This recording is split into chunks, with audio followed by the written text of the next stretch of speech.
أَكَلَ مَعَهُ رِبِّيُّونَ كَثِيرٌ معاذ اللہ. بہت سارے پیغمبر ایسے گزرے ہیں جن کے ساتھ ایسے اللہ والے لوگ تھے جو دیگوں کے ڈھکن کھولتے رہتے تھے اور دیگیں پھوڑتے رہتے تھے. قرآن تو کہہ رہے ہیں ان کے ساتھ ایسے اللہ والے لوگ تھے جنہوں نے تھوڑے تھوڑے ہو کے بھی بڑی بڑی طاقتوں کو شکست دی ہے. تو یہ جسم کی ایکٹیونیس کے بغیر, پھرتیلے پن کے بغیر, طاقت اور قوت کے بغیر ممکن نہیں ہے. تو یہ اسلام کا حصہ ہے اپنے جسم پہ محنت کرنا. پھوڑنے پھاڑنے کو نا مذہب سے نکال دو خدا کے لیے. رجب کے کنڈے, پھر ربیع الاول کے مانڈے, اور پھر 11ویں کے حلوے, اس پہ اسلام کا لیبل مت لگاؤ. اسلام کھانے کا حکم نہیں دیتا, اسلام روزوں کا حکم دیتا ہے. سمجھتے ہو؟ روزہ رکھنے والا ایکٹیو ہوتا ہے, پاور ہوتی ہے اس کی جسم میں. کھانے پینے والا ایکٹیو نہیں ہوتا, وہ گھی کا ڈبہ ہوتا ہے, کولیسٹرول کا ڈبہ ہوتا ہے. وہ آج جا رہے ہیں بہت سے, آپ کو لگے گا ڈھکن کھولنے کی دیر ہے, یہ خود دیکھ بن چکے ہیں. ایک تو نیچرلی کوئی موٹا ہو تو وہ تو اللہ کی طرف سے. میں نے بڑے بڑے علماء بزرگ دیکھے ہیں جو نہیں کھاتے لیکن قدرتی طور پہ جسم بھاری ہے. تو صحابہ میں بھی تھے, تابعین میں بھی تھے, اور بہت سارے اہل اللہ تھے ایسے. لیکن میں ان لوگوں کی بات کر رہا ہوں جو کھاتے ہیں, نہ دوڑتے ہیں نہ چلتے ہیں, کھا کھا کے عجیب حالت ہو گئی ہے. خیر, تو اب جب قتل کیا داؤد نے جالوت کو, تو ظاہر ہے ایک قوم وہ تھی جو 2/3 بھاگ گئے. اللہ کا ان پہ غضب ہوا کہ نہیں ہوا؟ تو اللہ کا جب غضب نافرمانوں پہ ہوتا ہے تو جو ایسے موقع پہ فرما برداری کرتے ہیں ان پہ رحمت بھی تو ہوتی ہے کہ نہیں ہوتی؟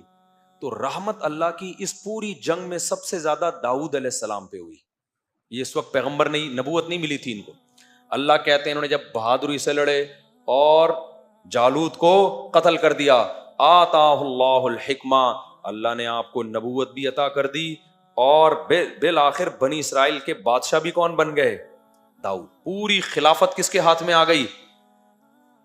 بولو, داؤد علیہ السلام. آج بھی یہودی داؤد علیہ السلام کا, تو وہ ڈیوڈ کہتے ہیں, نام ہی چینج کر دیا انہوں نے, تو بہت زبردست تذکرہ کرتے ہیں. تبھی تو وہ داؤد علیہ السلام کی یادیں کرنے کے لیے کہ ہمارا کیا ماضی تھا. پھر جب داؤد علیہ السلام کو حکومت ملی ہے تو داؤد علیہ السلام کی قیادت میں پھر جہاد شروع ہوا.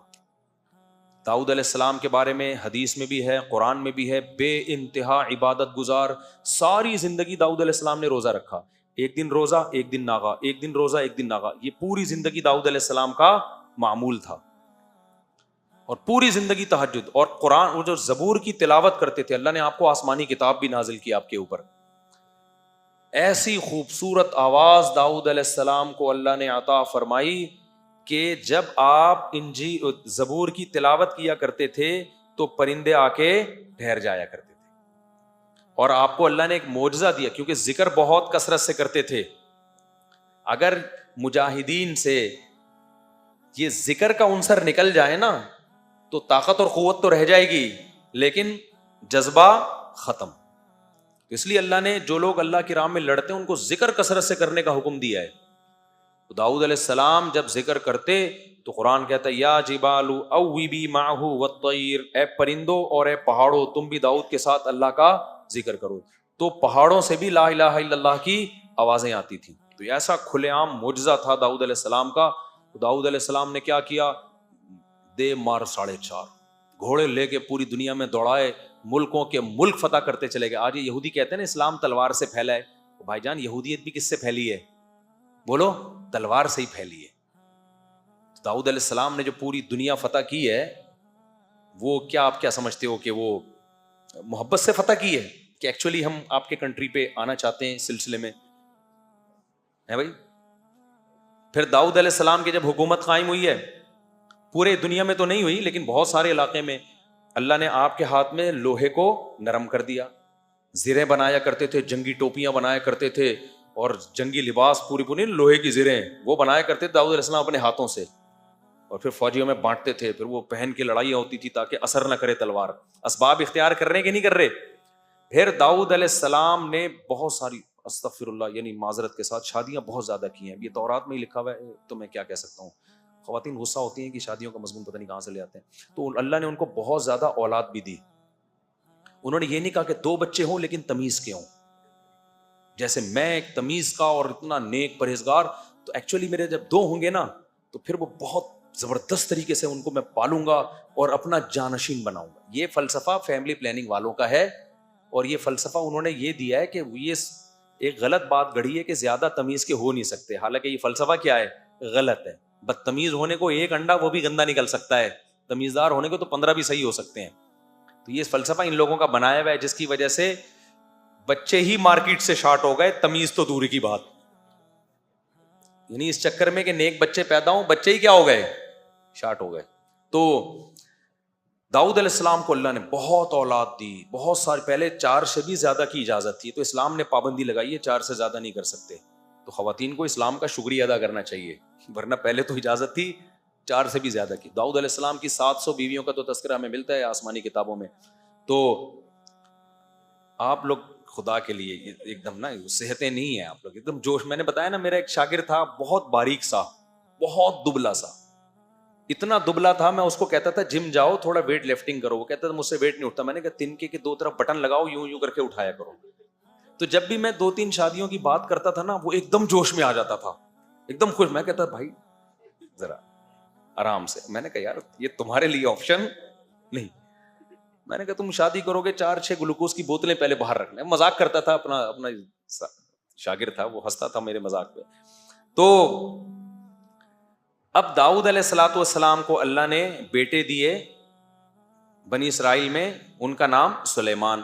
تو سلیمان علیہ السلام بھی بہت عالی شان پیغمبر، ان کو بھی کنگ سلیمان کہتے ہیں نا آج بھی گورے. ان کو ایسی بادشاہت ملی کہ ابا سے جو خلافت ملی تھی نا تو اس کو اور انہوں نے آگے پھیلا دیا، اور اتنا جہاد ہوا ہے. تو یہودیت بھی کیسے پھیلی ہے بھائی دنیا میں؟ تلوار سے ہی پھیلی ہے. اب تعبیرات کا فرق ہوتا ہے، تلوار سے کی طاقت سے دنیا سے زنا اور برائی کا خاتمہ کیا ہے. اب آپ اس کو تعبیر کچھ بھی کر لو. تو اب کیا ہے کہ سلیمان علیہ الصلوۃ والسلام کی 100 بیویاں تھیں، صحیح بخاری میں. تو سلیمان علیہ الصلوۃ والسلام کی بھی اولاد ہوئی. تو پھر وہ جب واقعات آئیں گے سلیمان السلام کے پھر بتاؤں گا میں انشاءاللہ. ابھی تو تھوڑا سا خاکہ آپ کی نظروں میں بٹھا رہا ہوں نا انبیاء کا سلسلے کا. تو سلیمان علیہ الصلوۃ والسلام کی بہت بڑی ریاست قائم ہوئی ہے دنیا میں نا. اللہ نے آپ کے جنات بھی آپ کے تابع کر دیے. یہ حرام مصر دنیا کا عجوبہ ہے یا نہیں ہے؟ تو عین ممکن ہے یہ جنات کا تعمیر کردہ ہو. دنیا حیران ہے نا یار، یہ اتنی بڑی بڑی بے جوڑ اینٹیں جن میں جوڑ نہیں ہے، یہ کون سے کرینوں نے لا کے پہاڑوں کے اوپر رکھی ہیں؟ ہو سکتا ہے جن نے یوں کر کے اٹھا کے ایسے کر کے رکھ دی ہو. اور یہ بھی ممکن ہے کہ اس دور میں ٹیکنالوجی نے ترقی بہت زیادہ کر لی ہو، اس کا بھی پورا امکان ہے. تو یہ ضروری تو نہیں ہے نا کہ سائنسی ترقی ابھی ہوئی ہے، ہو سکتا ہے پہلے ہوئی ہو، پھر دنیا میں کوئی تباہی ہوئی ہو اور سارا پروگرام اڑ گیا ہو. بہت کچھ ہو سکتا ہے. تو سلیمان علیہ الصلوۃ والسلام کی قیادت میں بہت بڑے حصے پر ان کی حکومت ہوئی ہے. یہ ساری اللہ نے اولاد ابراہیم کو نوازا ہے. اب چکر کیا ہے؟ چونکہ ان لوگوں میں پھر برائیاں آنا شروع ہوئی یہودیوں میں، پھر سلیمان علیہ الصلوۃ والسلام کے آگے سلسلہ جو چلا ابراہیم علیہ السلام کا، انہی میں پھر حضرت زکریہ علیہ السلام پیدا ہوئے، حضرت عمران پیدا ہوئے، جن کے بارے میں ہمیں نہیں پتا کہ نبی تھے یا نہیں تھے، لیکن قرآن نے ان کا تذکرہ بہت اہتمام سے کیا. ان اللہ اصطفیٰ آدم و نوحا وآل عمران علی العالمین، کہ اللہ نے آل عمران کو جہان والوں پر منتخب کیا. تو عمران جو تھے، حضرت عمران، ان کی زوجہ، انہوں نے منت مانی کہ میرے ہاں بچہ پیدا ہوگا تو میں اسے بیت المقدس کی خدمت کے لیے وقف کر دوں گی. تو بچہ کے بجائے مریم پیدا ہو گئی، حضرت مریم. اچھا، حضرت زکریا علیہ السلام بھی بے اولاد تھے، اور یہ زکریا علیہ السلام تھے حضرت مریم کے خالو. سمجھ رہے ہیں؟ حضرت مریم کے خالو، یہ بھی بنی اسرائیل کے پیغمبر ہیں اور بہت زیادہ عبادت گزار تھے یہ. تو زکریا علیہ الصلوۃ والسلام کا زمانہ نبی صلی اللہ علیہ وسلم سے تقریباً 600 سال. زکریا علیہ السلام، حضرت مریم، حضرت عمران اور حضرت عیسیٰ، یہ 4 بزرگ شخصیات ہیں جن کا قرآن میں تذکرہ ملتا ہے. اور یہ چاروں نبی صلی اللہ علیہ وسلم سے تقریباً کتنا فاصلہ ان کا؟ 600 سال کا. ان میں پہلے حضرت زکریا اور یحییٰ علیہ السلام، ان میں پہلے حضرت زکریا ہیں، ان کی زوجہ کے بھانجے ہیں، بھانجی ہیں حضرت مریم. سمجھ رہے ہیں؟ حضرت مریم تھی حضرت زکریا کی زوجہ کی بھانجی. اور حضرت مریم کے بیٹے ہیں حضرت عیسیٰ، اور حضرت زکریا کے بیٹے ہیں حضرت یحییٰ.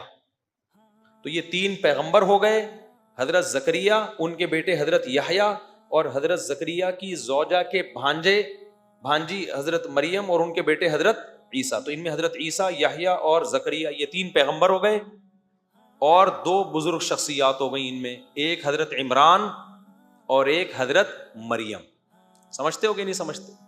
اور حضرت عمران کی زوجہ کو بھی آپ انہی میں شامل کر لیں، کیونکہ وہ بھی بہت بزرگ خاتون تھی. انہوں نے منت مانی کہ اللہ میرے بیٹا پیدا ہوگا تو میں اسے بیت المقدس کی خدمت کے لیے وقف کروں گی. تو بیٹے کے بجائے حضرت مریم پیدا ہو گئی. تو پھر وہ حیران ہوئی کہ لیس الذکر کالانثی، ظاہر ہے جو کام بیٹے کر سکتا ہے وہ بیٹیاں نہیں کر سکتی. لیکن اللہ کے علم میں تھا کہ اللہ اس بیٹی کو ایسا نوازے گا کہ اس کا نام قیامت تک زندہ رہے. قرآن میں کسی عورت کا نام نہیں ہے سوائے مریم کے. ہر عورت کا جب اللہ تذکرہ کرتا ہے نا تو ان کے شوہر یا باپ کی طرف نسبت کر کے.